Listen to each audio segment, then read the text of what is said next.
S-D-P-P.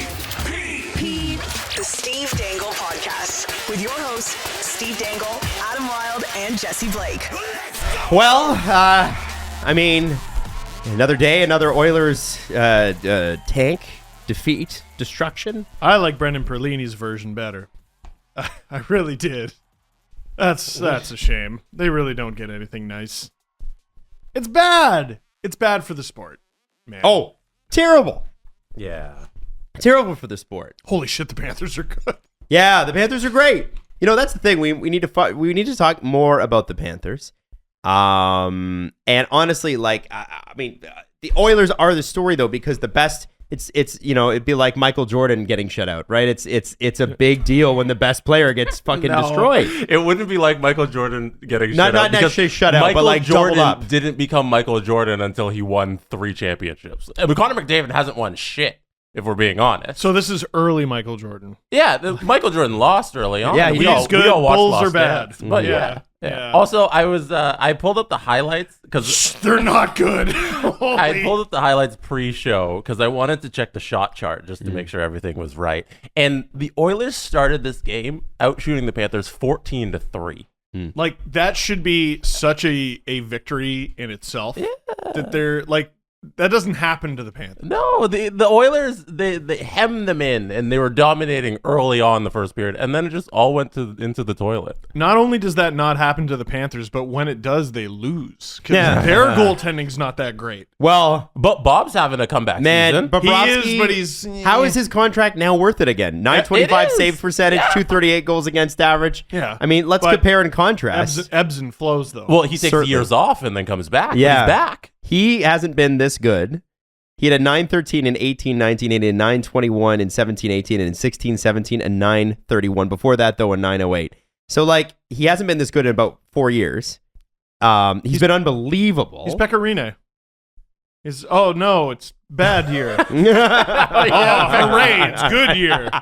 Like, you can tell by Halloween, like, oh, well, don't shop at the deadline. It's a bad year. And then next year, all right. All first-round picks are on the table for the next 5 years. No one cares. And everything seems to be going right for the Panthers. They're healthy. They're talented. Their best young players like Huberdeau and Barkov are coming into their real prime. It's perfect timing. Some really good contracts. I'm sure it's exactly how Dale Talon planned it when he signed that 10-year deal. Absolutely. Let's not forget about the real architect of all this, the guy who hasn't been there for a long time. You know there's people out there still going, I got to give Dale Talon some credit. Oh, God. Oh, I know. The computer boys, like, yeah, but look at that Barkov contract, goddammit. True. Yeah. True. So, okay. What do we do? What do we do with the Oilers now? That's a good question. Bail and talk about the Leafs. So, you have to make a change. And I know it's coming, and I know it's going to happen very soon, because it's rare that it's the unanimous conclusion. And you started to see that in the post-game writing coming out of the game.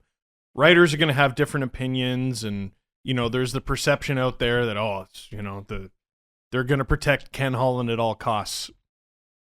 It's done. That's over. People have come to the conclusion that firing the coach isn't going to do shit. It's not. It's not going to do shit. They have to do the worst thing a GM can do, which is a Band-Aid move. They have to make a Band-Aid move to improve the goaltending. Just stop the bleeding. Yeah. Just stop the bleeding, for God's sake. Yep. You know what? Should we buy at the deadline or should we sell? I tell you what you should do. You should take those buying assets, take some of them, and use them to just toss Mikko Koskinen out the door into the sun. Okay. Because another team will probably want a goalie back if they're trading a goalie. Koskinen's contract's expiring, and it's later in the season, so you probably can afford more under the cap, right? He's got to go somewhere.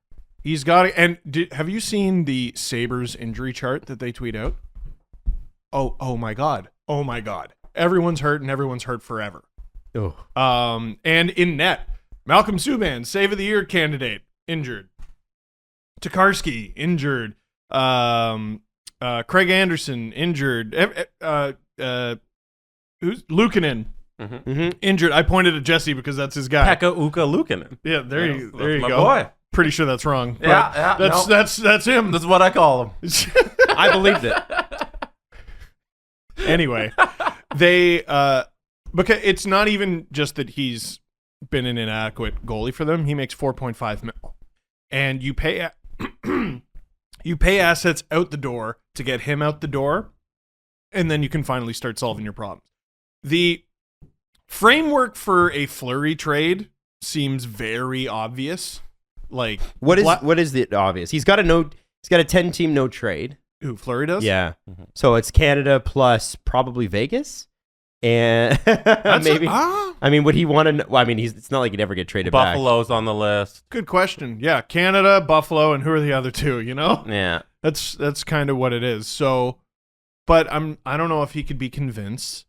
Chicago will have to retain, and logically they'll have to take Koskinen back. That's always been the logical trade. Logically, they should have taken money back on Duncan Keith as well. But if we're talking about logic and the Edmonton Oilers, we're not talking about logic. Man. Like that Duncan Keith contract, his cap hit hurts them. It's hurting them. Yeah, but what hurts them the most is they can't make a goddamn save. You know well, what certainly, I mean? but I mean, like what I'm saying is the contract limits you from doing anything else. Right. Yeah. Even though it's not real dollars in. I listen. You could have had Marc-Andre Fleury for free this summer. Mm-hmm. You chose to spend your money differently on whatever it was that defense corps was supposed to be. You could have had Marc-Andre Fleury for free. The Chicago Blackhawks got him for free, and now I'm reading that he's going to be expensive to acquire. Well, yeah. Weird. So, and this is the problem. Like the Oilers are so desperate. And Fleury's done so well that I think they've priced themselves out of ever making this deal. Like I don't know if there's a deal out there that makes sense. There's the no trade list, so I don't know if Fleury would even agree to it. Right. So now you got to look at other guys. I think Fleury would agree to it. I feel like he would. And I do too. And by the way, when I talk about this shit, just so everybody's clear, I do not know any of this shit from Alan Walsh. There are people out there who are like, hey, so does Alan tell you stuff? Obviously not. Yeah, I'm not an insider, and our relationship is production oriented. Not I'm gonna you imagine Adam if he Wilde told you breaks that? a trade. Yeah, and it's a Walsh client. Gee, I wonder where he got that. Yeah. Like The guys, NHL would be on his ass. Yes, Like, of course. we're dumb, but we're not stupid. Yeah. Like, come on. So anyway, they got to look at other solutions. What's out there? okay. So I got Rory Boylan's article. Yes. The Arizona Coyotes. We're not sitting here being like, why are the Coyotes out of the playoffs? What's going on? Why did we expect that this Oilers team, as they were constructed in the offseason, should have been contenders? Because they made the playoffs last year. They made the McDavid playoffs. and Draisaitl. And then everything around them, and then now we're like, oh, how are they so far down the stands? Maybe nothing around them is good because Ken Holland built a bad team, like Adam's been saying for weeks, and we shouldn't be shocked at what's going on. To me, it's the Canucks all over again. We knew they had their problems. They should not be this bad. They're not. I agree. They shouldn't be this bad. But like They're at the same place in the standings as the Canucks. What was that ridiculous Julian McKenzie thing he had yesterday? They have as many wins since. Oh, you know what it was? It was the Contender versus Pretender episode of the CJ show, and CJ called them pretenders when they were running over everybody, and called the Leafs contenders, and people were like, meh, like got on them for it. Since that episode dropped, I'm pretty sure the Oilers have as many wins as the Montreal Canadiens, and that's 4. The Oilers have a 200 points percentage since they're 16-2 and whatever. 16-2-5, to start the year. And they're the worst team in the National Hockey League since that moment. Worse than the Coyotes. They're worst team in the National Hockey League since whatever that date is. And you look at what some teams have gone through. Yeah. So why are we shocked? I think we're shocked because it shouldn't be like this. And I also think doubly shocked, Jesse, to answer your question, is I think that they started 16-5. Now, did anybody? I think if you'd asked me at the time and I'd been honest with you, I would have been like, yeah, they're not a 16-5 team. I don't think they're this good. Mm-hmm. But I think it's fair to say that that's quite the fall from grace. Oh yeah. If they go 60, okay, let's say they're 16-5 to start the season, and the rest of the year they're 500. They're playoff slam dunk, no problem. They're near the top of their division. The Leafs did that in like 94, 95. They started the season with 10 straight wins, set an NHL record at the time. 94. Or 93, 94. Yeah. 10 straight wins, and then they played 500 hockey the rest of the way and then made it to the conference finals. Got busted up by Pavel Bure in Vancouver. But I just, it's a, like, if you have a good start in hockey, it's very hard for you to fall off that perch. And the fact that they've fallen as hard as they have, and nothing's been done, that to me is the shocking part, guys. So remember the meme of the Oilers or the Canucks at like the bottom of the standings, but they were popping champagne, or whatever because they passed the Kraken. So they updated it because they've passed the Oilers, but there's still so many rungs down. But it was still the Canucks Reddit's been really good. They've been funny, really funny. You know what it is? There's a gallows humor to your team being bad when it shouldn't be. Oh, it's good for the content. It's bad for everything else. I know Canucks Twitter has been hard on us from time to time, but I have never enjoyed it more than I have this year, especially the turnaround. It's been amazing. Real good, and we'll talk more about the Canucks later. The one thing I do want to say is that, when it comes to like the goalies that are available, here's what we got. And you guys tell me what you would do. Sure. Especially GM Jesse Blake, who is just as the GM. I got to mention tonight at some point in the show. Well, mention it. Now? Yeah, do it now. Tonight we have a huge stream because we are watching a game. We every couple of years we watch a game. If it's a big game, it's Game 7, Leafs versus Panthers, and we're in the middle of a 3-year window where we think we're going to win a cup. So what round are you in? It's round number 1. That's why it's a huge game because it's the Leafs. I'm going to have to watch this. Back-to-back years, we finished first in the standings in the Eastern Conference. We built a fantastic team, and the sim just can't go our way each time in the playoffs. I might have to put this stream on. Last year in the playoffs, we lost in round 1 to the Flyers. So we got walloped. Oh, my God. We got walloped by the 8th seed. And then now, once again, first place in the Eastern Conference. We're going up against the Panthers. It's Game 7 because we blew a 2-0 lead in the series, and now it's Game 7, and everything's on the line. Did the Flyers get the Blackhawks bump, or is their GM legitimately better than in real life? What do you mean? Well, the Blackhawks bump is the video game is just like, oh, this is a Stanley Cup contender. Right? But the Flyers, how did they get in? The Flyers just got lucky, I guess. I don't know. Man. They went all the way to Stanley Cup Finals as an 8 seed in that year last year. But we traded for Adam Fox at the deadline. What? That's quite the deadline pickup. Yeah, we sold a whole bunch of futures because this, like I said, we have a 3-year window where like everybody is under contract. It's beautiful. So we went out and we got Adam Fox, and now it's Riley and Fox is our number 1 pairing. That's pretty good. Yeah, that's all right. We can't get out of round 1. Oh my God! No surprise. So tonight, like we're watching the whole game. We'll do 10-minute periods, and hopefully it's 6 p.m. Eastern on twitch.tv/SDPN live. Me and the crab people, we're going to see if the Leafs go down in round 1 again. Anyways, I just want to get that up there. It's huge tonight. I'm stressed. You're so entertaining. I'm stressed. Also, why is Lucas Raymond, why was he the most hated Maple Leaf? What happened? Why'd you guys all turn on him? Lucas Raymond is who we traded. That's how we traded John Tavares. Yeah. So for the years that have come up since then, he's dropped down to the 3rd line on our team. Oh no! Because that's a disaster. We drafted really well the year we stunk. We got 2 pieces, Shishkanov and Walensky. I think they're just creative players. I don't know if they're real life guys, but I think so too. They're elite players. So they've bumped Lucas Raymond down the lineup, and he makes $6.4 million. The chat has hated him. Because they're like, that's who you traded JT for. He's not even playing in the top 6. What are you doing? Trade him. So finally, I'm like, okay, I want Adam Fox. We can package Lucas Raymond and Evan Bouchard and like 2 picks and get Adam Fox. It was a huge deal.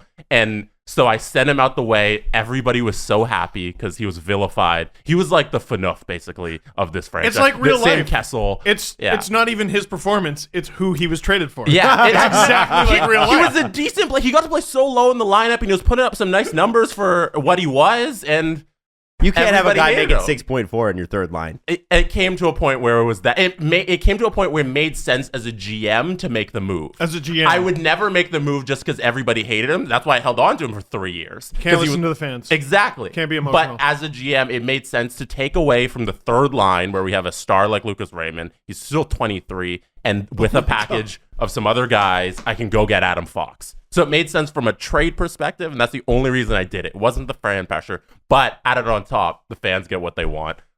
Kessel FNUF is gone. are Lucas Raymond. So, what goalies should the Oilers get? Here's what we I got. was like, we should do this later because I don't want to say. No, I liked it. It was a good little interlude. And then after the Oilers topic's over, we got to talk about Monday. If we put this clip up, we gotta talk We about probably Fleury. need to edit it. Yeah. Oh no, not at all. So Marc-Andre Fleury this is a Rory Boylan article at sportsnet.ca. Marc-Andre Fleury is obviously top of that list. Braden Holtby and Anton Hudobin. Holtby's been good. Holtby has found success in Dallas. .916 save percentage. 3.52 goals against average. No, wait, that's goals above average per Hockey Reference. Okay, never mind. But he's not bad. And Hudobin, a couple of years ago was the guy who brought them all the way to the finals. And they're trying to move him, I believe, Because they Jake said on 31 Ottinger? Ottinger. Yeah. Ben Bishop called it quits.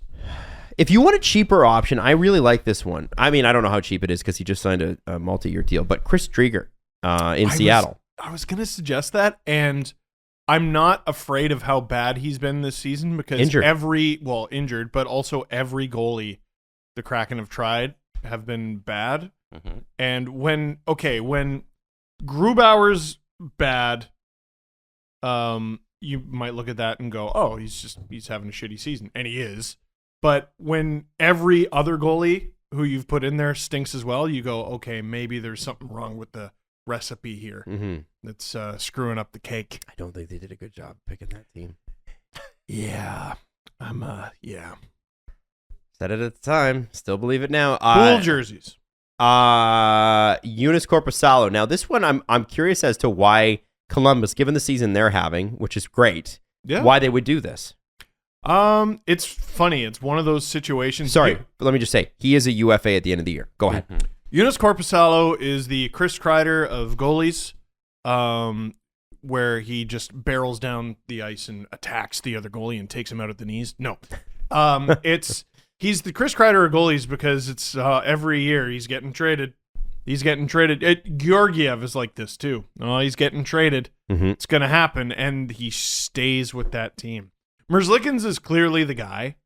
Korpisalo does seem to make some sense for the Oilers, but like you said, if you're Columbus, wouldn't it be hilarious to just kind of keep him?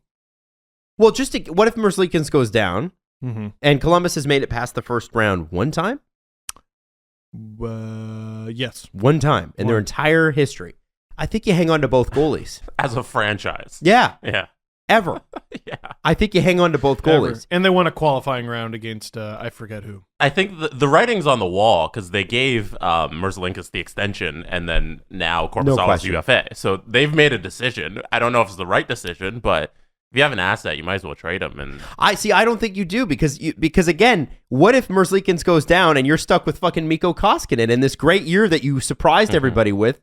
It hinges on Mikko Koskinen, who's been awful, because I'm assuming whoever they trade, Mikko Koskinen's going the other way in some sort of reduced salary thing. Or Mike Smith. Oh, I think they want to keep Mike Smith. They signed him to a 2-year deal. They like old Mike Smithy Boo. I see. That's the sort of deal where the Oilers would have to retain on Koskinen. And acquire Korpisalo, and I don't know how much sense that makes for the Oilers. Oh boy, what a mess! Yeah, it's a mess. What a mess. The other one that Roy brought up, and I forgot about this, is Semyon Varlamov. Now, here's interesting. Let me read you a sentence or a couple sentences. These are crazy. Okay. Rory did a little research. The Islanders have faced several challenges this season, and an extremely slow start makes their playoff hopes already slim. However, New York is 7-2-1 in its past 10 games. The Islanders' best run this season. And that still puts them 16 points out of the wild card spot. Holy cow! Really? Yeah. Now, Varlamov's been really, really good for them the last couple of years, but Sorokin's the guy. He's the guy. Yeah. And Varlamov has the 5-year hit, the $5 million hit, and that runs through next season. So that would solve Edmonton's problem next year, too, because it's like with Edmonton, they're always going to be the last guy in on free agents. So it's sort of like how we have you're stuck here. The money works-ish for just a straight-up swap. Yep. And Koskinen was actually drafted by the Islanders. He was a first-round pick. Was he? Damn, he was a first-round pick, and his first ever game was against the Leafs.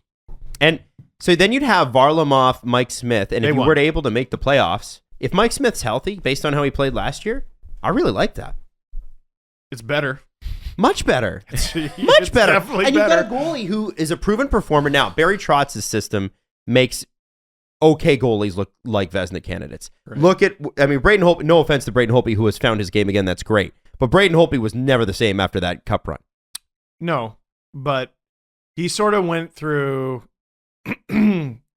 Sometimes players go through Post-cup. a really bad time in their career at the end of it where you can tell they're cooked, and then they have a bit of a renaissance before it's all said and done. Ryan Miller sort of had it for a bit before very not having it. Holtby's having it. Yeah, because he went to Vancouver directly after the cup run, right? Holtby?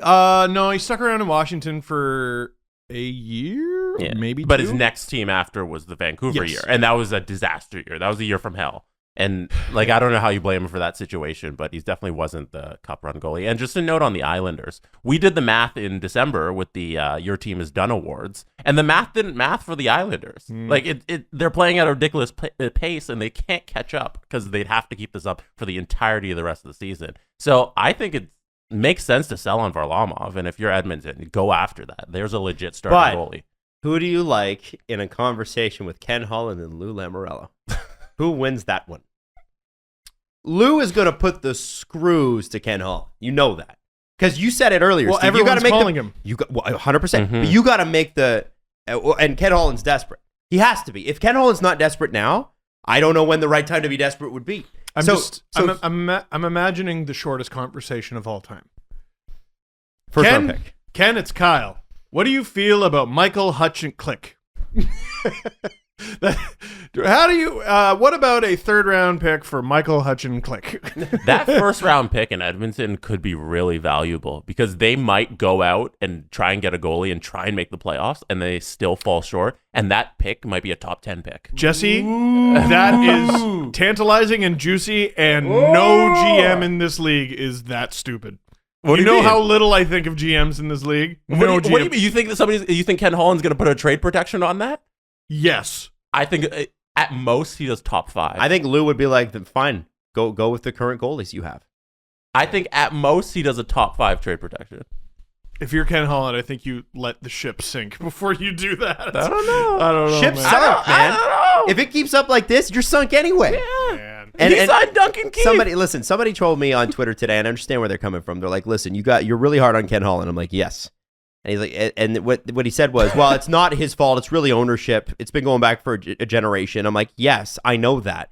But Ken Holland had the opportunity with $20 million this summer to change things. And what he did was he bought the Leafs and the Chicago Blackhawks best defenseman from 10 years ago.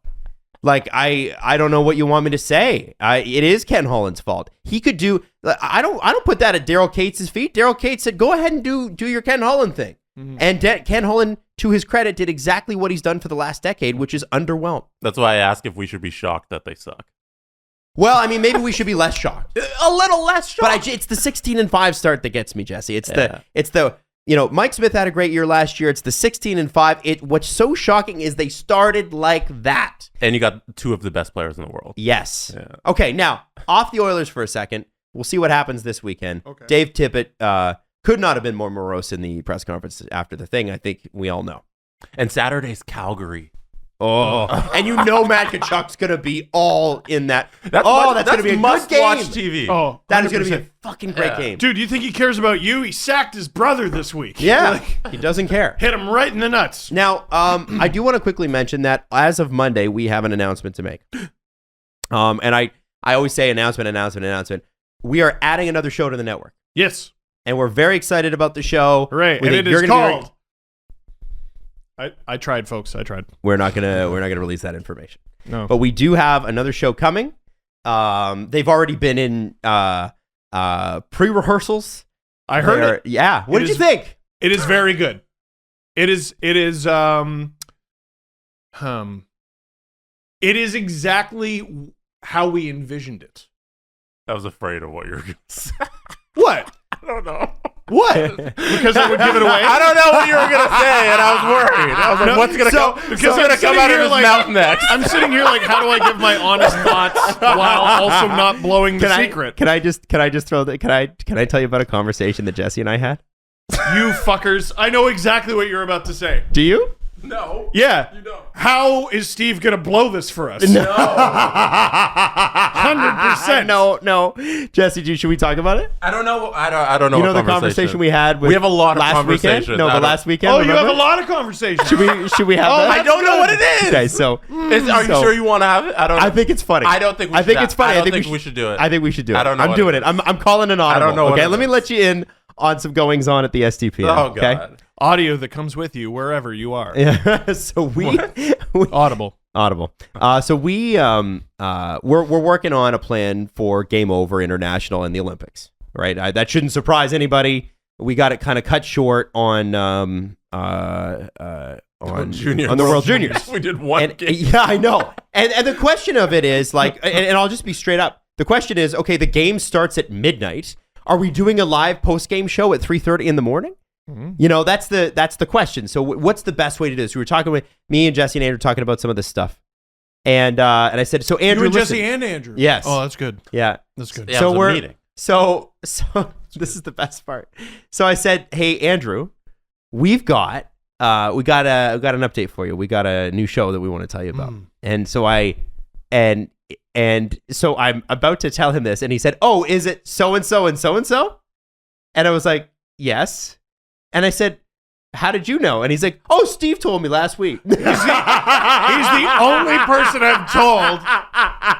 He's the only person I told, and I figured it was cool. I figured it forgot makes about sense. No, no, it was. So Steve. maybe we're worried. We don't think you're gonna blow it. I'm just kidding. I actually don't. Well, think he you're already gonna- did, Yeah, he blew it to technically. Andrew. He blew the Yeah. surprise. It's going to be a very good show. Told Julian is very excited about it. I told him about it last weekend. Oh, you told Julian well, about because it. we have to tell everybody on staff. I haven't had even had the chance to tell CJ yet, so I don't think he knows. CJ knows. Does CJ know? Yeah. Did you tell Oh, CJ? No, CJ said he knew. Maybe I told him. Yeah, you told CJ. Oh. Yeah. Yeah. Yeah. Tough to know who Because these guys- we're talking about it on Monday, and CJ said that you had mentioned it. I did to mention it. him. Okay. Yeah. Adam, don't blow this for us. All right? Can you not blow this for us? Even Alan said, I think that's a great idea. Oh, you told Alan. Yeah, I did tell Alan. Oh. Yeah. You were there. You were on the call. Oh, he was I don't know. You were there. Oh. Well, we have to tell our staff about it. Listen, Steve, I'm I'm- glad we're adding a show to PM. It's great.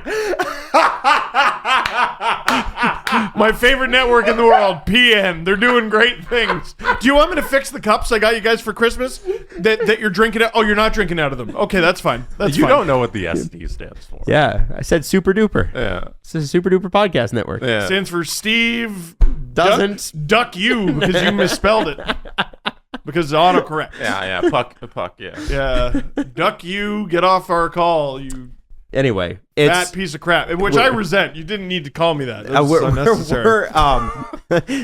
You said it. we've got a show. It's unnecessary. And so here's what you're going to find out about it Monday. You're going to find out around dinner time on social media, and we are going to follow it up with the Steve Dangle podcast that day, interviewing somebody about why this show is happening, and then you will get to meet that show next Wednesday on the Steve Dangle podcast as well.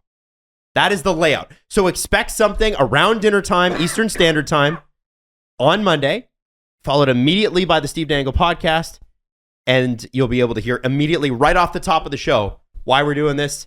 And I think it'll be pretty obvious why we're doing this. This is an exciting, awesome freaking concept, and the people involved are amazing. Really excited about it. You So want to tell anyone else there, Loose Lips Wild?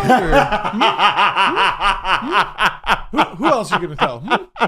we had to tell everybody on staff. Had to tell everybody. Oh, we had to. We had to. Steven. Yeah. Steven. Listen, Adam, I'm just trying to be a good employee, and I told Berkshire, I'm just trying to have some benefits. Yeah, please. you can have some. Can we have some more? We have, Please, sir. Can I have some? Unfortunately, we're not there yet. Adam specifically told you not to tell anybody, and then you went and did it. So I don't know how you have any argument and how you're trying to defend yourself. I called an audible. And I said, "Fuck Adam, I'm older than him That's true. You by are a month and a day." a month and a day older As than me. the elder. Hey, what is HelloFresh? With HelloFresh, you get farm-fresh, pre-portioned ingredients and seasonal recipes delivered right to your doorstep. You can skip steps to the grocery store and count on HelloFresh to make cooking easy, fun, and affordable. It's why it's North America's #1 meal kit. Now, it's a new year, and it's a great time to focus on what's important to you, whether it's saving money by ordering less takeout, learning to cook, or prioritizing your wellness. HelloFresh is here to help you with endless options to make cooking at home simple and enjoyable. HelloFresh delivers pre-portioned ingredients to your door. Like I said, farm fresh produce, and it's easy to make. I'm terrible at cooking. You can get it done in 30 minutes or less, and they actually have some quick meals that are 20 minutes or less, low prep, easy cleanup, and the fastest route to getting food on the table. It's awesome, and you should definitely check it out. So here's what I want you to do. To try it out, go to HelloFresh.com/SDP16 and use the code SDP16 for up to 16 free meals and 3 free gift cards. So again, HelloFresh.com/SDP16, use the code SDP16, up to 16 free meals and 3 gift cards. And of course, you want to try it. It's North America's #1 meal kit, HelloFresh. I'm not going to lie to you, one of the hardest parts about being a dad is watching my daughter eat all the cereals I can no longer eat because, let's be honest, they're full of sugar and junk that you really shouldn't eat. We're all trying to eat a little bit better. It's 2022 resolution season, but a healthy breakfast doesn't have to be boring. Magic Spoon has the amazing flavors you love, but without all the bad stuff. No bad stuff. And it's amazing. As a midnight snack, right before bed, it's great if you're trying to cut down on carbs, on sugar, on unhealthy food. It's good for all of that. And if you're keto, if you are gluten-free, if you are grain-free, if you are low carb, it's all of those things. You can build your own box. Flavors include, are you ready for this? Cocoa, fruity frosted, peanut butter, blueberry, cinnamon, cookies and cream, and maple waffle. It's awesome. You go to magicspoon.com/STP to grab a custom bundle of cereal and try it today. And be sure to use that promo code STP at checkout to save $5 off your order. And Magic Spoon is so confident that you're going to like their product, it's backed by a 100% happiness guarantee. Unlike life, cereal can be matched with a happiness guarantee 100%. So if you don't like it for any reason, they will refund your money, no questions asked. And hey, because it's cereal, you don't even have to send the box back. How great is that? Remember, get your next delicious bowl of guilt-free cereal, magicspoon.com/STP, and use the code STP to save $5. Love you. Hey, cheers to 2022. May hairy balls be forgot and never brought to mind with Manscaped. Does that work? No, it didn't work. All right. Well, did you see the ball drop? That's Steve's. Did you like that better? I thought it was. That's why I Okay, came up with listen, all I'm saying is with our exclusive offer, you go to manscaped.com, use the promo code DANGLE. Get it? Because it's for your balls, and you get 20% off and free shipping. I already told you about the Performance Package 4.0, where you're going to find that signature lawnmower 4.0, the electric trimmer designed to trim hair on loose skin. The advanced skin-safe technology reduces cuts and nicks on your delicate areas. It also comes equipped with a 4000K LED light. That's a lot of TVs. And that will make sure that you reach the promised land and not other things. And you don't want to cut the wrong things down there. You know what I'm saying? So here's the deal. For the new year, let's keep those balls shiny and clean with Manscaped. Be sure to travel to manscaped.com for our exclusive offer. 20% off and free shipping with the code DANGLE. And cheers to your balls in 2022. This podcast is sponsored by BetterHelp Online Therapy. Check out betterhelp.com/STP. The best way to think about therapy basically is I would say working out, but for your brain. And for your body to function, your brain's got to be in shape. That's why I go to therapy, and that's why you should check out BetterHelp, because here's the thing. You can do the in-person thing. You can do it over the phone. You can even do it over chat. It's completely up to you. It's whatever you're comfortable with, and you can start communicating with your therapist in under 48 hours. You invest in stocks. You invest in your body. Why are you not investing in your mind as well? This podcast is sponsored by BetterHelp, and if you go to betterhelp.com/SDP, you'll get 10% off your first month at BetterHelp. So betterhelp.com/SDP to get 10% off your first month, and good mental health to you.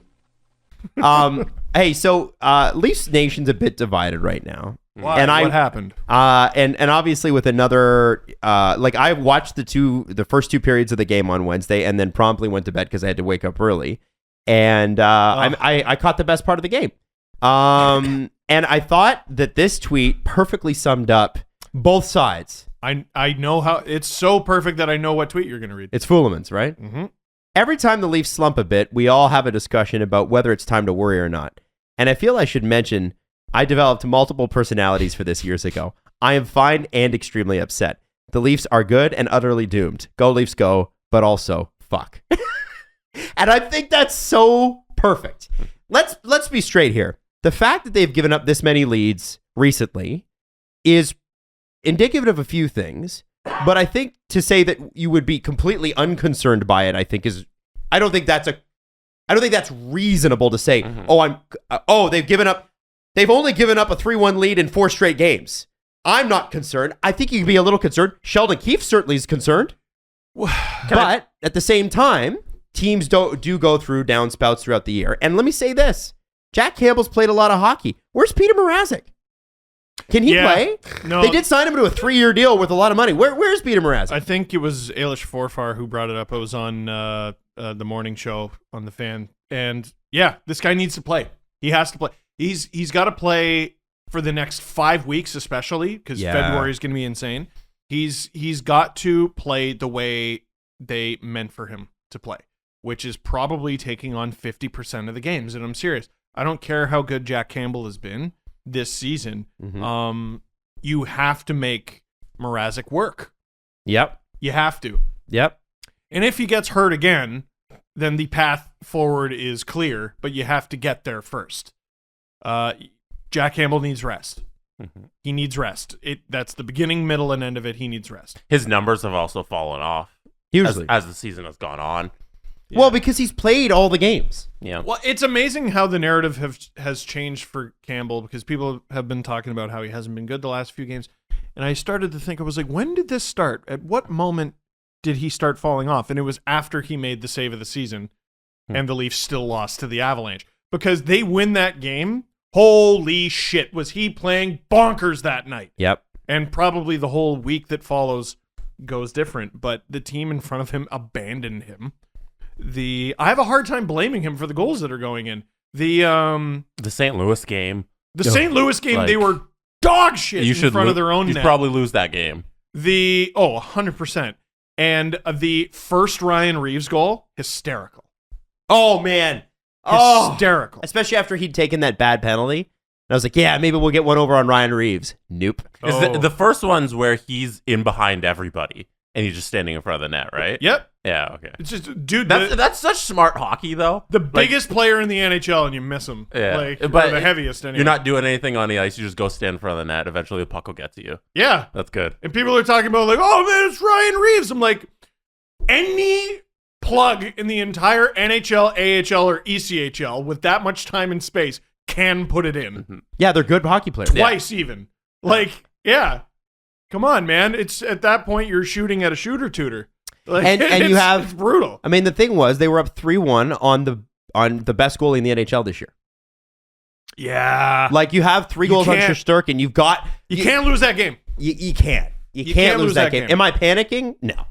But am I a little bit miffed that they kind of blew it? You know, you had the opportunity to really cement, okay, and I get that they're, you know, the idea, somebody told me, it's like, oh, well, they might be a little bit tired or they're out of shape or whatever. It's like, man, then the next couple months are going to be really hard because they're playing like 4 or 5 a week. We do need to talk about that. So, because it's not just they're playing a lot of games, it's playing a lot of games after playing none. Yep. It's related to COVID. So a lot of the team has had COVID. Yep. Recovery takes long. It takes a different amount of time for everybody. Yes. And that's all fair and valid. And we don't know their individual health status, so I don't know how any of us are supposed to go off that. But also, they're still playing games. There are more games on the schedule. Like, the NHL is determined to just put their head down and run. No matter, like, they're running a race without even looking up. So they're just going to go through this thing. And 73% of the league has had it, I think, is the number. Yeah, it's a lot.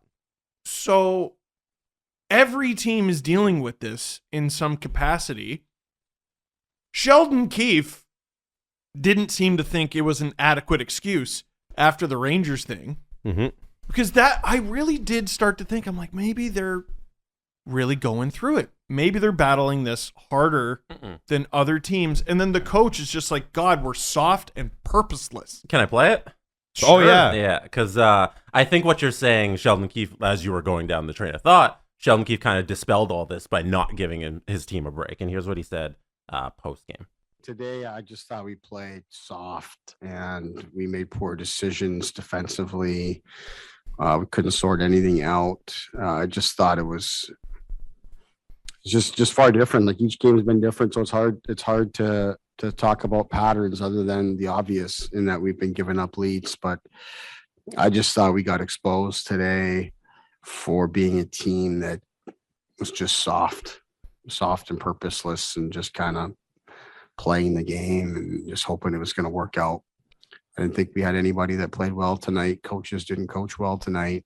So today is a much different game than we've played in the others where we've given up leads and such. I just didn't think we had nearly enough urgency or purpose. Today, I think if you're like, hey, soft the Leafs, how are they going to do it down the stretch? They got COVID, they got so many games. That's not, it's not a good enough excuse anymore. Like Muzzin's clearly playing hurt. I don't know how he's going to play the 9 and 15 games they got in February. It's hard to I don't know how he survives. And he's got a head injury. Yeah, now he has a concussion from that big hit. But I just thought we got exposed. So there's something for being I don't know what that needs to change. If it's just the guys need to play differently or get it together. I'll tell you what I think needs to change first off. Playing the game. Everybody's hard on Justin Hall. Everybody's hard on Jake Muzzin. He's been playing hurt, I think. Tonight, coaches didn't coach well. Travis Dermott. Nobody played a great game. Travis Dermott, that's one of the worst games I've ever seen Travis Dermott play. Yep. And he was on the ice for 3 of the 4 goals against, I think, when the Rangers came roaring back. It was him and Biega, him and Liljegren. Like, it was not... Yep. Sandin was on the ice for a few of them. And, if we're doing the Rangers and Blues games together, and Liljegren got the goal in the Blues game, that's great. Some of those goals against. Big for nothing.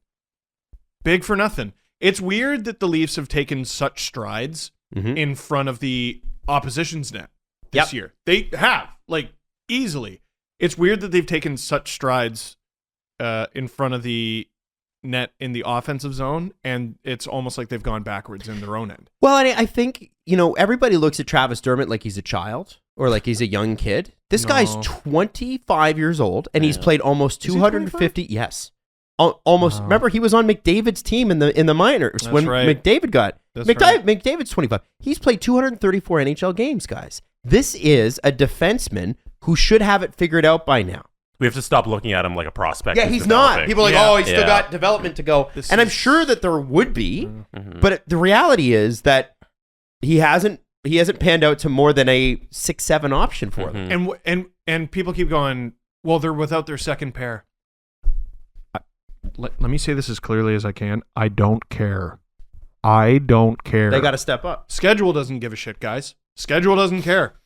And did I not say this? You think they're going to go 4-7 with the Panthers? You think they're going to go 4-7 with the Lightning? Healthy. I don't think they're good enough. But Keefe is going, all right, kids, let's see how this works. And he's throwing Liljegren and Sandin to the Wolves to see how they do, and their entrails are on the ground. They're getting eaten alive. And it's not, but Sandin and Liljegren, you would expect that from. Dermott has been around long enough with a couple NHL coaches who he knows what to do, and he has the skills to do it. It's funny because Riley Brody has actually been fine. They've been amazing. I love them. The bottom 2 pairs are just getting shredded. And the Leafs do need to make a move before the deadline. There's no question. You can't tell me that they're going to have to, 1, maybe 2. Not Ben Sherratt. Everybody's like, well, it's going to be Ben Sherratt. It's not going to be Ben Sherratt. Everyone needs to be prepared for these next 5 weeks to have a lot of games that look like this, I think. Because I don't think they can go out and add without properly evaluating everyone they have. And they're giving Biega a shot. If it's like the Rangers game, I don't think he's going to get too many more shots. You got to see how Liljegren holds up in this top 4 role without Muzzin or without Hall. And they're going to have to give other guys a shot. See what Brendan Manel's got. See what Philip Kral's got. I'm trying to think of other dudes on the Dahlstrom. This is the problem. I don't know how many guys on the Marlies are hurt either. And the Marlies had, I think it was the biggest COVID outbreak in hockey. Oh. So if the Leafs are dealing with it, they're dealing with it. They have a lot to evaluate, man. They have a lot to evaluate. And let's not let the forwards off the hook, too, because they haven't been adequate defensively at all either. I don't want Dubas to trade a first-round pick. Not again. We saw how it's gone the last, 3 times he's done it, 2 times he's done it. Nick Foligno last year was a disaster, and it's not warranted this year. Don't go out and spend that first-round pick for Nick Foligno. It's not that Nick Foligno was a mistake. It's that you spend all that on one guy, and one guy can get hurt at any given moment. Yeah. You know what I mean? So even if it were Taylor Hall, oh man, look at this great trade. And so I know we criticize Ken Holland for not wanting to do it every year, but I mean, you can't do it every year. We're talking about don't go out and trade 2 seconds for Andreas Athanasiou. It's a little bit different from first round pick for Patrick Marleau to not play for you, and first round pick for 4 games of Nick Foligno. I don't want it a third time. Seth Jarvis would look really good on the Leafs right now. But I also want to say this. Yeah. I disagree with you guys. I think you do trade the first round pick. Oh, 3 times? Yeah, because you look at listen, I believe in this group. I think they're going to break through. And I think they got the goalie to do it. Yeah, my problem is that next year it's going to be Peter Mrazz, unless there's some miracle that Jack Campbell could be signed for less than $6 million. Jack Campbell may not be a Leaf next year, and you're getting a really good goalie now. And I think, man, why not now? It has to be now. You have to do this now. You built for this. This is what you do. So go and you fire that first round pick into the sun, and you get some talent in the door on defense who could be tough and smart that you could throw out because you're not building for the future now. You're building for the now. This is the now. I don't care if they trade all the picks. I could care less. Fire them all out the door. Who cares? And because you have drafted well. Because exactly, you have Austin Matthews, you have Mitch Marner, you have William Nylander. If you went through 3 or 4 drafts in a row, the chances of getting 3 guys at that talent level is pretty slim, pretty damn slim. Ask any team that's tried to rebuild. Look at the Sabres. Mm-hmm. You know what I'm saying? So now you got to support those guys. You've got, for better or for worse, they're your fucking guys. And Tavares too. And Riley. Go and surround them with the most talent you can possibly find. I think I was wrong in last show or 2 shows ago when I was like, I don't know if Klingberg would help them. Yeah, yes, he would. What, Steve? Yeah. Just because he's not going to play on the power play, maybe he'll be second unit. At this point, they need anybody, a guy on the second pair, right-handed, who's better than Hall or Liljegren. I know that's the situation that the Leafs got into with Barrie. I think Klingberg is a little bit better than that. Yeah. They just need a right-handed, ideally, defenseman, or at least a defenseman who plays the right side, who's better than either of those two. So it's either going to be a long road ahead where they evaluate everyone, or they need to make a move now because it'll save the rest of your guys in the long run. It'll save you from having to having to make Muzzin rush back or Hall rush back. It'll save you from assassinating the confidence of some of your young guys who have actually been pretty good in the NHL and AHL up to this point. Dubas has a decision to make. It looks like it'd come at their 5-day All-Star break. The Kings February have 1st, the Kings have 14 or 13 days off for the All-Star break. What? The Leafs have 5. The Kings, they get their 2 weeks because they've been playing games the whole time. The Leafs have been off for a month. What was the Sens one? Oh my God, the Sens play out. They get 4 or 5 days off going into the All-Star break. So then the Saturday happens. So they get it before. But 4 days. Yeah. And then they come back Monday, Tuesday, back to back. Oh, it's brutal. All the Canadian teams got screwed with this new schedule that they just released because they have to make up all these games in a short amount of time because the season's not moved at all. A lot of back-to-backs and a lot of back-to-backs with travel. Yeah. So Mrazz has got to play. Yeah. He has to play. And he's got to play 2 of 3. You have to make a conscious effort to sit Campbell.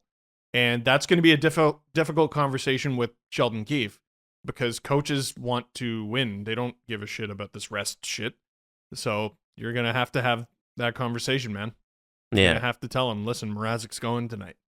Listen, Wall is going tonight, potentially. We're going to give Kallgren a shot. They have to rest Jack. They have to rest Jack or it's all for nothing.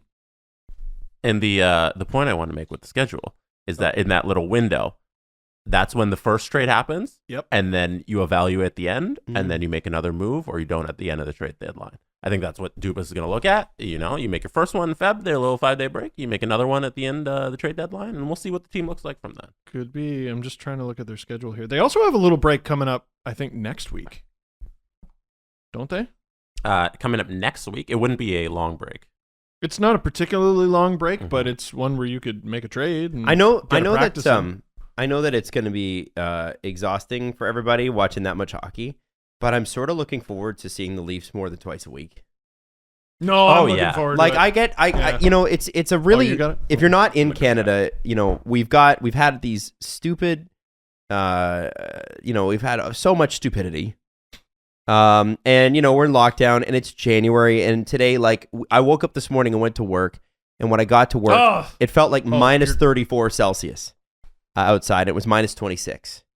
Like, I you know what gets me through those mornings is knowing that there's a hockey game that night, and that I get to watch the Leafs, and watching a guy like look at Mitch Marner, the way he's played. That's joy for me. Joy. There's two good things about this past week.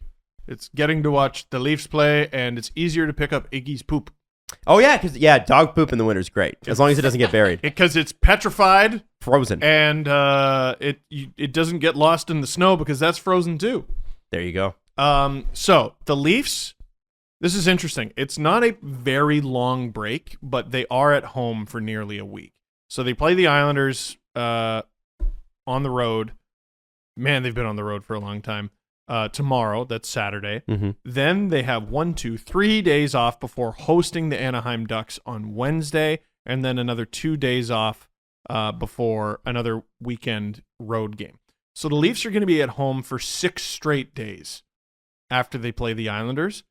To me, if they're able to pull off a deal, like a small one, there's a good window.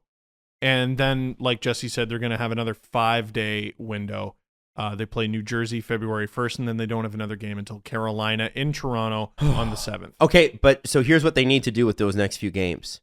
While you have the and I understand the recovering from COVID and everybody's going through it, whatever.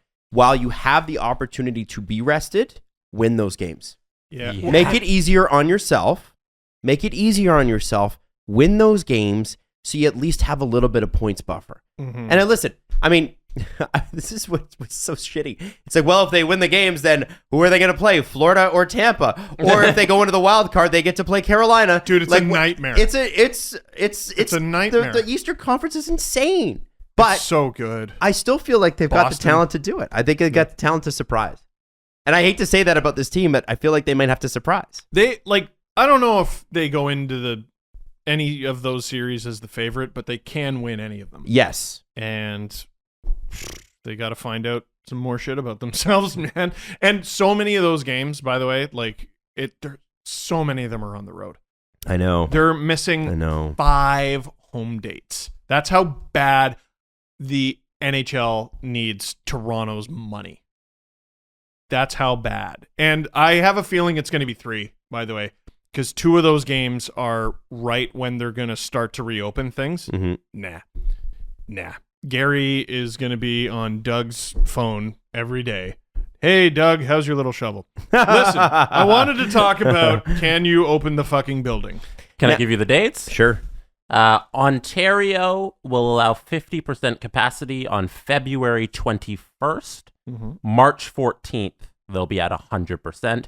And starting from January 31st is kind of irrelevant, but it'll be 500 fans. Wow. February. Okay, fine. Yeah, there you go. Sure. And remember, that's $3.5 million every home game they don't have fans, just blown out the door. No, but those 500 people make up some of that. And this is also from Elliot. In comparison, $600,000 for the Sens. For a full building? Yeah. Oh, That's their average they make on a game. I don't know if that's the full building number, but that's what they're losing. That's a what game. they are. Yeah. Ooh. So $3 million compared to $600,000. So you know what? That's a Brad lot of Marchand money. was right. All you other teams, you broke out. Keep your fucking voice down. Real teams are speaking. That was a funny. That was a funny tweet. It was You guys a are the funny reason tweet. we play at Pay Escrow. Yeah. And then Alan got into it. Did you see that? Alan Walsh's tweet. He's Yeah. like, the reason you pay escrow is because a bunch of players betrayed the players union. And then Brad Marchand tweets him back. He's like, Alan, it's not that kind of a party. Alan, I was just having fun. You didn't have to bring up all that. Hey, who's the better hockey team? Vegas or the Leafs? Oh, wow. Probably Vegas when they're healthy. Well, let me throw this at you. Vegas has played 41 games this year. They have 50 points. The Leafs have played 37 games. They have 51 points. Whoa. The Leafs would be number one in the Pacific Division if they were to move there right now. If you could uproot Toronto.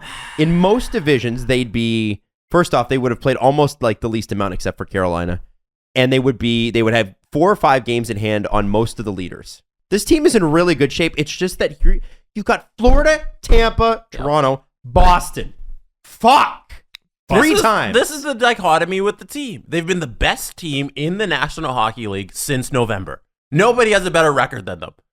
But nobody has confidence in the team. Well, what do you do?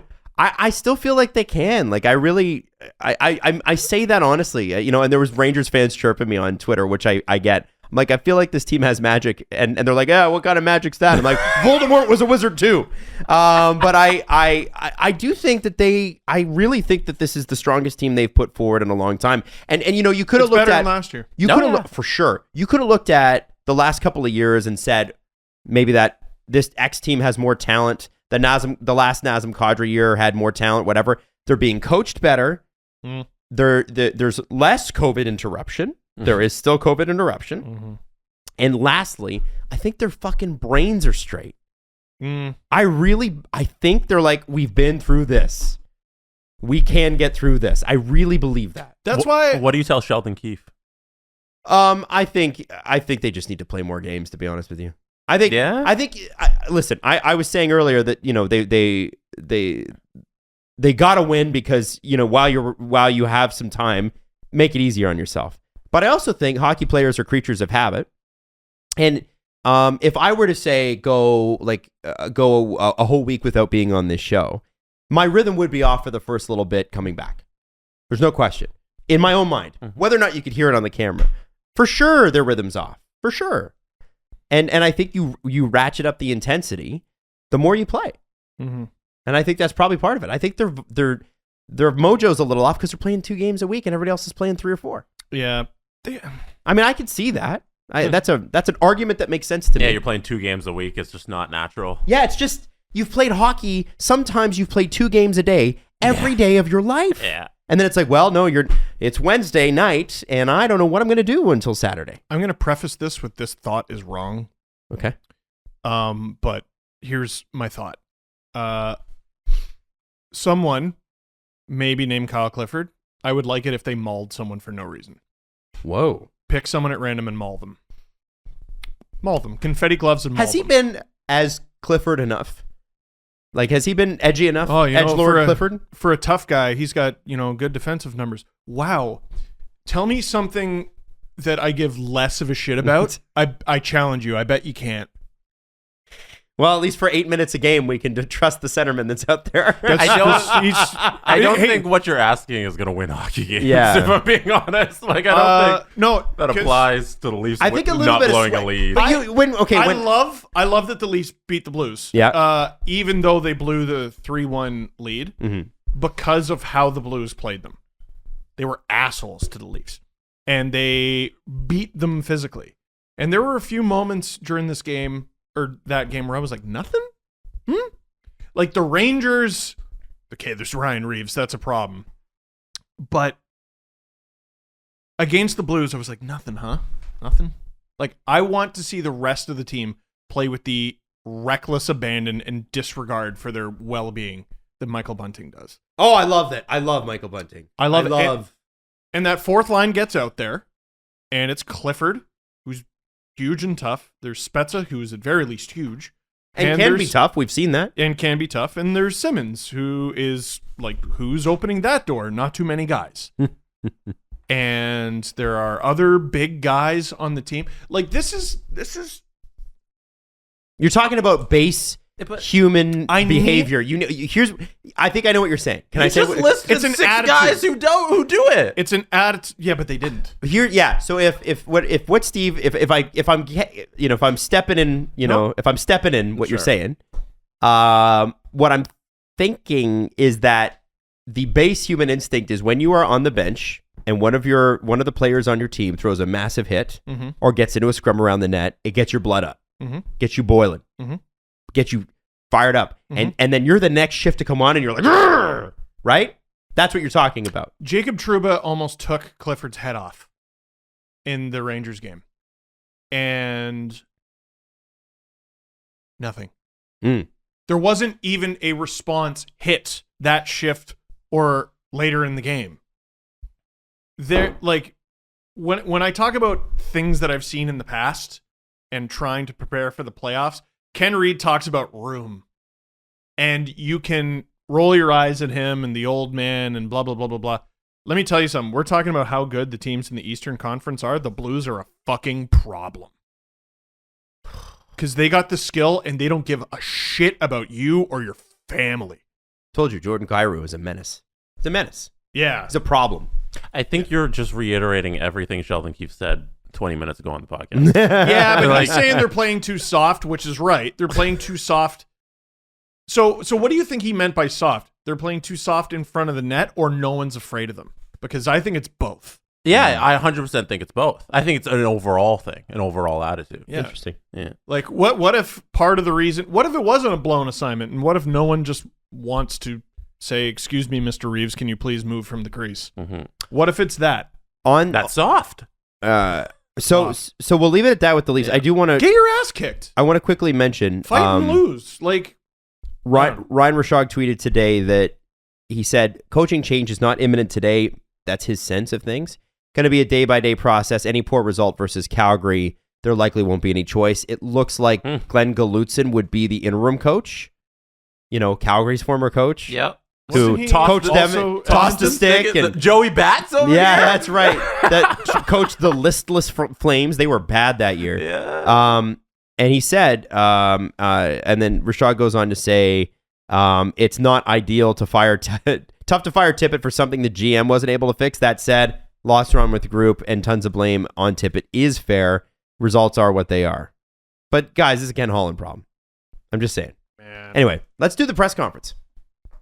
We just want to shout out Edmunds. Thank you, Edmunds, for sponsoring our show. Now, if you haven't heard of Edmunds, it's car buying. If you are looking to get a new car in 2022 or a used car, really doesn't matter. Car shopping is already kind of confusing and a bit of a stressful process. You're talking about a multi-year commitment. It's like, signing a contract with an NHL team. How long am I going to be with this car? Is it going to be any good? Is this contract that I'm signing any good? Finding the right car is trickier now more than ever because of inventory shortages too. Edmunds goes the extra mile to make car buying easier by providing you, a shopper, with honest car reviews, video test drives, online shopping tools, and the latest consumer advice. Now, you might want to check out the Edmunds long-term road test. And with the car shortage, obviously some models are harder to find, may be more expensive than usual. Edmunds obviously helps you out with this. Over 50 years of trusted car shopping advice and price guidance all in one place. Edmunds' unbiased research, reviews, and industry expertise help empower you, the car shopper, to make the best decisions. Now, you know me, I'm a car guy. I love my cars. I got a pickup truck and I got a convertible I'm very, very proud of. Edmunds is the place to go. You got to check it out. It's going to give you everything you need to know. Car shopping can be overwhelming. Edmunds is here to help. Visit Edmunds.com and click on Edmunds' best car rankings to research and compare vehicles. That's Edmunds, EDMUNDS.com. Edmunds, we drive it like it is. The Presser. SDP. The Steve Dangle Press Conference. Earlier this season, to put a bow on the conversation we had, Mike Pizzetta from the Habs fought Ryan Reeves. And everyone in the hockey world had two thoughts. What a fucking idiot, I love that guy. Yeah. And then he scored a goal with his face a couple nights ago. He did. And then last night scored a goal with his stick. He did. I saw in the preseason. I was just like, this guy's going to play games for the Habs. Yeah. He's been good. He's going to play games for the Habs because he's fearless and doesn't give a shit. The Leafs need to play with a little bit more of that. Again, I just want to shout out Andrew Berkshire for continuing to trudge his way with game over through the season from hell. His tweet. Wow, are they going to win 2 straight? No. No, they're not. They are. Almost, but In case you haven't been paying attention, and this is for Andrew. I love you, man. 8, 25, and 6. Like, what do you even say? What do you do with that? The Leafs, when they tried to be bad, were not that bad. Right. A lot of teams. A lot of the worst tank jobs we've ever seen. Oh my God. Is their pace worse than the McEichel Sabres? I think it might be.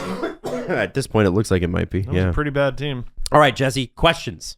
One, this is the press conference segment where we have questions. If you would like to be a part of this, Monday we're going to do something different because we have a fun new social media team here. Jamie and Robert, they're working the SDPN socials now, at SDPN Sports and everything. On Monday for the press conference, there's going to be a little Instagram story on at SDPN Sports on Instagram where you see the little questions box and you can ask questions there. I'm going to be taking questions for the press conference on Monday from our Instagram stories. I love that. So go follow us on Instagram at SDPN Sports. If you want to get a question in for the press conference, hit up with a little questions box on our Instagram stories that morning, Monday morning. Ask a question and it'll be featured in this segment of the show.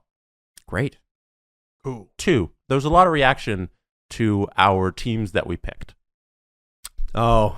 We do owe Steve an apology. Yeah, you do.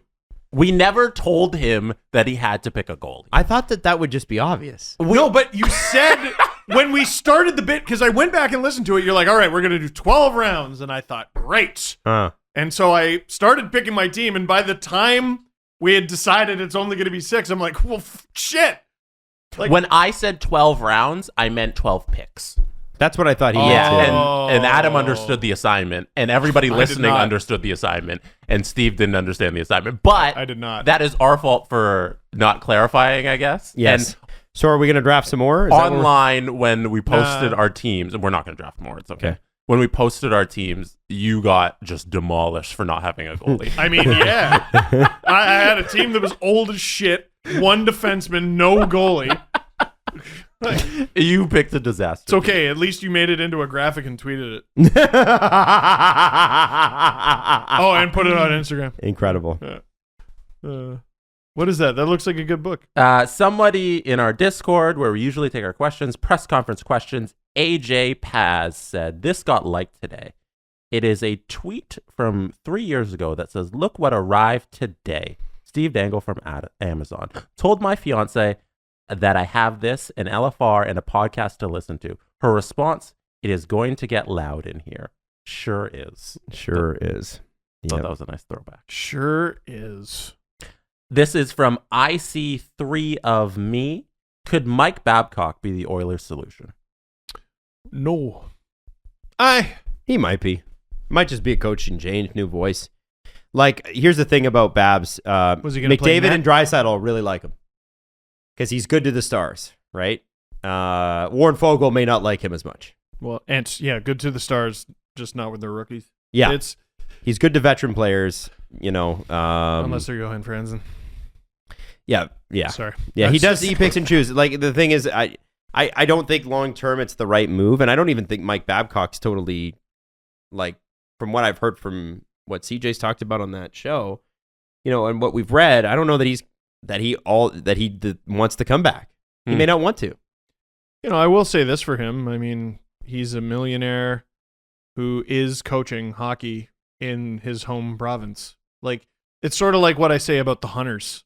Like, I don't know. It's like, sort of sounds like they're crushing life. But Yeah. like, you know. Oh, I'm making a pile of money. I've generational wealth, and I'm at home and I'm coaching some kids. Yeah. And you have to. I would imagine that Mike Babcock coaches university level kids a little differently than NHL players. One Right? hopes. Like, I don't think he's that much of a bag of rocks. Surely we can get more creative than Mike Babcock. Yeah. They need young energy in there. 2 more quick questions. This is from Kirko and Marcel C. Thoughts on the distinct kicking motion rule? We saw it come up again with Matthews. Oh. Is it time to get rid of it? Is it time to alter it? What do we do with that dang rule? You can't not have a kicking rule because you can't have people kicking a blade, right? Yeah. That's why you can't do that. It's so dangerous. However, I think the way you make the rule simple is you say blade's got to stay on the ice. What part of the blade? The whole blade.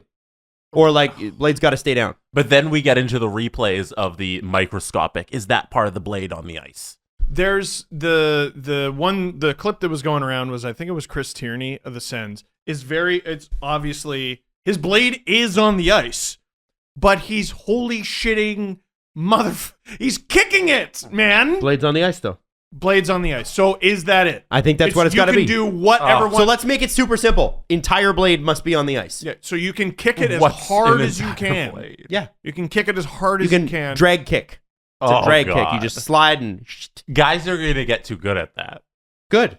Yeah, I'm fine with that. Yeah. Just make the rule long as clear. That's the rule, because like I saw that goal and I saw Matthews and I'm like, come on, man. Like, I don't even know if his blade left the ice. It's just that his ankle did a little flicky. Yeah. He was trying to direct the puck to his own stick, and he just happened to forward it into the net. Are we is what it allowed? looked like. Are we allowed to show that GIF that Steve tweeted, or is that technically I NHL wouldn't. property? I Anyway, wouldn't. what Steve tweeted? If you can look at Steve's timeline, you look at them side by side, and you go, "How does one?" Listen, you could say both of them shouldn't count, but how does one of those count and the other doesn't? Right. That's the problem. You got to be consistent here. Yeah, so people didn't know my stance on that because all I did was I retweeted it and I said, "Come on, man." I am of the opinion that neither is a goal. Okay. Personally, I'm not like, "Oh, Matthews, he should have." No, I don't think either's a goal. Mm-hmm. There we go. Jesse's pulling it up. The last question. This one was from, I don't have your name in front. Here it is. From Yeedy. Adam, I think this is specifically for you a little bit. Oh, dear. Any current players you think would make a great career in the media when they retire? Ooh. Oh, I think Steve's good at this. Mhm. I mean, PK's fucking podcast. I'm so mad at PK Subban. I had to work really hard to get to this level. PK decides one day he's going to install a microphone in his house, and his show is better than anything I could hope for myself. He's just a personality. So PK is a good one. I really, and I like the viewpoint he has. I like what he stands for. I know that in the past he's been a polarizing personality, but I think PK Subban is exactly what you need on TV. We call them high definition characters. That's what PK Subban is, all the way.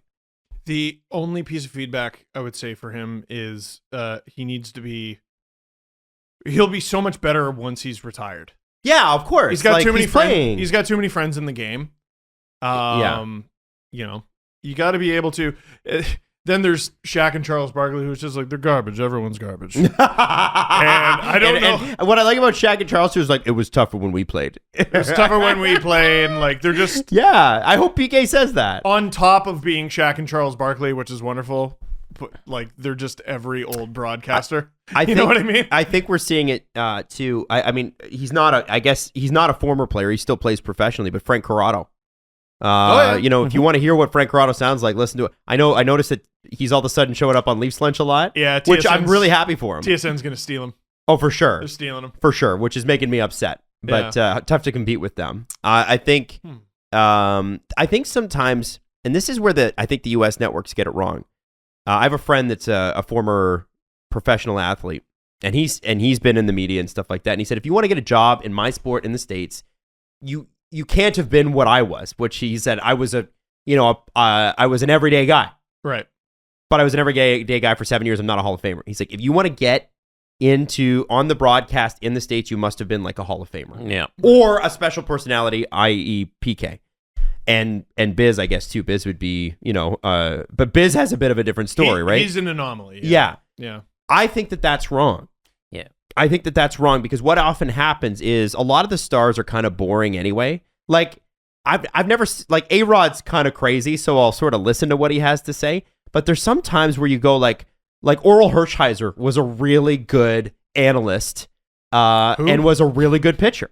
Oh, He wasn't a Hall of Fame pitcher, but he was a really good like in-game analyst and is able to kind of break things down. I feel like where they get it wrong in the States is they go for the name brand all the time. mm-hmm. And I think what you need to do sometimes is just look once the sport's over, give me the person who's got the most personality all day, every day. I got a great name. What's that? Brendan Gallagher. Oh, Goalie would be sick. Brendan Gallagher It'd be amazing. would be absolutely fantastic. I think the Kachucks would be very good. Both of them. Yep, both of them. I don't know if he'd be willing to do it, but if he were willing to give it a try, Morgan Riley would be so reluctantly good. Yeah. At the media. You take him seriously. He's just so. I love his dry humor. Mm-hmm. From what I saw, Brendan Perlini. Hey, you know what? That's not a bad answer, man. Why not? That's not a bad answer at all. That was a perfectly well-spoken, well thought out thought that he had from that we played in the last clip. That was great. I think he'll retire to his farm and we'll never see him again. But Probably. Joe Thornton. Oh, Joe would be great. Yeah. He'd be Joe. If I was putting together a TNT panel, Joe has to be on that. I don't think we'll ever see him again. I think he'll just Jerome McGinley to the mountains. But I want him to disappear. be. He'd be the Shaq of hockey, right? Yeah. Just the old grizzled tall guy who says crazy shit. He might be able to be convinced. And then, like, imagine a retired panel of Burns and Thornton. That'd be fun. They'd be Is good. Burns? Yeah, Burns is good in front of the camera. Yeah, he was on the podcast. Adam wasn't there that day. No, Dowdy was. Oh, that was Dowdy. Dowdy. Yeah. Oh, Yeah. my God, you got the guy wrong. I Oh, thought it my was God. Burns. No, it's Yeah, the other yeah. bearded, toothless Yeah, guy. it was Dowdy. That's- Dowdy would be great. Yeah. Dowdy's a good And personality. don't tweet me that Phil Kessel would be good on TV. No, he he would not. not be good on No, TV. that's, People are gonna be like, "Well, what about Phil?" Not Phil. He I would know you need- guys think it's hilarious, but he's funny in an Instagram post. He's not funny on an everyday TV show. Yeah, we need the hockey version of An Idiot Abroad. The and stuff- He'd be amazing. Brad Marchand's been very Oh, funny lately. Yep. He'd be fun. Yep. He'd be good on TV. Did you see him when he took somebody's phone from the stands and he recorded into a video and he handed it back? Okay, Awesome. So here's my Great panel. personality. Here's my panel. Okay. Oh, boy. So you need 2 players, 2 broadcasters, right? If we're gonna recreate the TNT, right? No, they have 3 players. Oh, they have 3 players. Because Kenny played too. Yeah. You know. And Ernie. So Ernie didn't play. I don't know who the host would be, but I can. Steve. Okay, me. Steve. Yeah, but I've heard Steve. Why are you laughing? I've heard Steve drive a conversation. It's not good. It's different. That's not your role. No. right? not. That's All right, okay. okay. It's You're no, it's not hosting. me. No, it's not Yes, me. it is. No, it'd It's- have to be somebody it's who's a not little more. real. No, I know, but in this scenario, you need. No, I'm serious. Jackie you need Redmond. Sure, Jackie's good. You There need you someone who's a little more serious and straight forward, just straightforward. You can do that. Okay, so you need that. He's not going to say himself, Yeah. Absolutely, though. We not. know it's him, but Jackie Redmond. Adam I would rather be. Listen. I'd love to host a show like that, but I can tell you, I'd much rather be the guy who created it and put it on our network. Okay, so Adam's here's hosting this. Here's and what I who are would the want. 3 panels. I would want. I would want Marchand. I would want Thornton, and I would want either PK or because Marchand and Thornton. Like I feel like first off, Shaq. What's great about the placement is Shaq and Charles yell at each other from across the room. They're always on the opposite sides of the desk, right? PK would be fun, but I almost You can't sometimes have PK and Marchand on the I don't they think you can have. legitimately hate each I don't other. think you Yeah. could have those two together. So I feel like it's got to be. I feel like it's got to be Thornton, PK, and then you need a player who's a little bit more of like the Harvard graduate hockey player, little bit more like because you know that Marshy is going to be a shit talker. You know that Thornton's going to be a shit talker. I need somebody in there who's a little bit more like, very intelligent, a little bit, and then a host who can just drive the conversation. Who's the Poindexter hockey nerd player? And don't tell me Sidney Crosby because he's not great on camera. Okay, I think that could be Brendan Gallagher still. Yeah? Because even though he's really prickly, he will post video and talk about video and analyze video. Here's why this is a goal. This should be a goal because this, and that. That's he what you likes need. using video evidence That's what because you need. at the beginning of the season, he knows he's an asshole Mm-hmm. in the crease. So before every season, they send the video package. Here's what is and isn't allowed. And he studies it, and he spends the whole rest of the season trying to walk a tightrope across that line. I think he could be... He's such a great potential multi-purpose media guy. Yes. I also like funny. I like what BX is doing on Hockey Night in Canada. I think he's been amazing. I like him He's too. the highlight of that Yeah. of that show, frankly, for me. Yeah. But I think what I would do with PK, so if that's your starting panel, your intermission, your and I hate to use the example, but what Don Cherry did for years, PK could do. Oh yeah. But not without the xenophobia and all the other shit that went along with it. And the ultra nationalism and all that. Just get the suits altered. Just have somebody straight edge like Ron McLean was next to PK Subban. Me, I'm PK's got I could do that. There, whatever. Jesse, whatever. You know what I mean? You got to have something like that. I think PK is so much personality that he's got to be the star of that segment. And you need some guys like him. They are the best in 5 to 10 minutes. If you can get them in 5 minutes, you leave the audience wanting more, and they're going to come back every week. And Don Cherry, when the whole magic with him, when he was at his peak, was that you got 5 minutes, and and you got a little at the end of the game, and that was it. Because any more than that would have been too much. Yeah. But PK would be, I think PK, whatever Don Cherry was at his height, PK would be 10 times that. 10 fucking times that. In terms of popularity. He's so talented. I don't think anything like that on TV can ever be replicated again. It's just a different world. Well, I think you can. I don't think you'd want to replicate it. I think you want to I think you want to throw the format out the window. No, but I mean, like the everybody shut the hell up. Ron Burgundy's on. Like I think that's done. I don't know about that. No, I don't know about that. It depends on how. And we would put, like, if it was our network and we were doing a live game and we were putting this together, it's how you disseminate that. Yes, everybody shut the hell up. In the live in the moment on TV, probably not, because but if that clip, PK Subban would be viral every Saturday. Stephen A. fired Max Kellerman for a reason. It exists on TV right now. You go turn it on. It's on at fucking 1 o'clock on TSN or whenever they show First Take. You know, like Stephen A. said, everybody clear out. I'm ISOing. This is my show and I'm doing it. That's it. He does, and he's the biggest sports broadcaster in the world. Yeah, you're right. You know, you're right. It's happening. Yeah, and like Adam said, PK would be great for a situation like that. And you have him in like PK would be, and he's great with kids, and he's great with doing charity. You need to be able to do that. I think that would be an unbelievable panel, and then an unbelievable first intermission show. And then if we're making hockey, then you bring back headlines. On Hockey Night in Canada, and you do it like this. You do the 232 Thoughts guys and CJ. Oh man! So Merrick, Friege, CJ. Do we got to do like a transfer deal, like soccer? Like we mean? loan CJ to 32 Thoughts. For X like he's amount of pounds. Ronaldo. Yeah. Oh, it would just be fun. Go play for PSG. It would be fun. We I don't hold know. our scarves as we watch. CJ.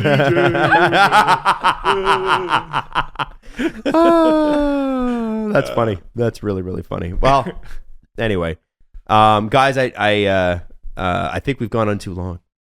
We must leave.